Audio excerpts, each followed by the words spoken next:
آج میں نے 10 سال بعد فائزہ کو دیکھا تھا، اپنے 3 بچوں سمیت۔ انتہائی دکھ اور افسوس ہوا اس کی حالت دیکھ کر، اور ظلم پہ ظلم یہ ہوا کہ اس کے تینوں بچوں کی شکل اس میں نہیں ملتی تھی۔ وہ کتنی خوبصورت تھی، اور یہ تینوں بچے یہ کس پہ چلے گئے تھے؟ کیا ان کا باپ ایسا ہوگا جیسے یہ بچے ہیں؟ میں سوچوں میں آج سے 10 سال پیچھے چلا گیا۔ فائزہ ہمارے کالج کی انتہائی خوبصورت لڑکیوں میں شمار ہوتی تھی، اور میں فائزہ کو دل دے بیٹھا تھا، اور سچ میں مجھے فائزہ سے سچی محبت ہوئی تھی۔ میں فائزہ سے شادی کرنا چاہتا تھا۔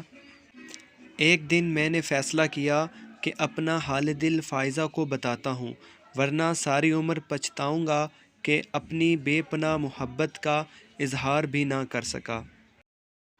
ایک دن مجھے موقع ملا، میں فائزہ کے پاس گیا اور اس سے اپنی محبت کا اظہار کرتے ہوئے بولا، فائزہ، میرا یقین کرنا، میں آپ سے محبت کرنے لگا ہوں۔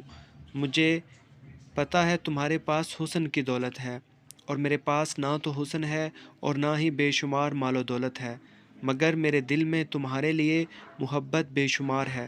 میں تمہیں زندگی بھر خوش رکھنے کے لیے اپنی زندگی لگا دوں گا۔ پلیز میری محبت کا جواب محبت سے دینا۔ آپ کو جتنا ٹائم چاہیے آپ لے لو، مگر پلیز جواب ذرا سوچ سمجھ کر دینا۔ میں جانے لگا تو فائزہ بولی، رکو، بات سنو۔ یہ بات جو تم نے کی میں نے چپ کر کے سن لی، مگر آج کے بعد ایسی بات دوبارہ کبھی مت کرنا۔ اور ہاں، کوئی بھی بات کرنے سے پہلے انسان کو کم از کم آئینے میں اپنی شکل دیکھ لینی چاہیے۔ اب آپ یہاں سے دفع ہو سکتے ہیں۔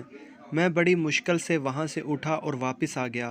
اس دن کے بعد کبھی کسی لڑکی کو سر اٹھا کر بھی نہ دیکھا، بس اپنی پڑھائی پہ توجہ دی اور اپنا مستقبل بنایا۔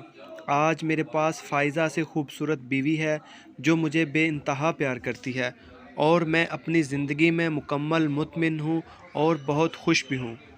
بعض اوقات محبت کا ملنا بھی اچھا ہوتا ہے، اور بعض اوقات محبت کا نہ ملنا اس سے بھی اچھا ہوتا ہے، مگر آج فائزہ کے ساتھ اچھا نہیں ہوا تھا۔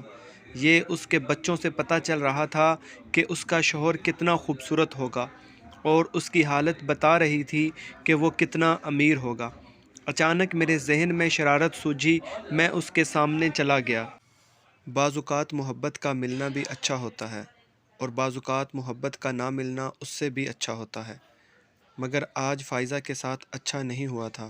یہ اس کے بچوں سے پتہ چل رہا تھا کہ اس کا شوہر کتنا خوبصورت ہوگا، اور اس کی حالت بتا رہی تھی کہ وہ کتنا امیر ہوگا۔ اچانک میرے ذہن میں شرارت سوجھی، میں اس کے سامنے چلا گیا۔ السلام علیکم، کیسی ہیں آپ فائزہ؟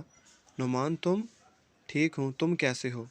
مجھے دیکھ کر اس کے چہرے پر خوشی کی اور پھر شرمندگی کی لہر آئی تھی۔ میں بولا، یہ آپ کے بچے ہیں؟ بالکل اپنے باپ پر گئے ہیں لگتا ہے۔ کیوں فائزہ، ایسا ہی ہے نا؟ وہ سر جھکا کر بولی، جی۔ میں نے جیب سے 2,000 نکال کر بچوں کو دیتے ہوئے کہا، لو بچوں، میری طرف سے چاکلیٹ کھا لینا، اور میں چل پڑا۔ فائزہ کافی دیر وہاں کھڑی مجھے دیکھتی رہی، مگر میں نے پیچھے مڑ کر نہیں دیکھا۔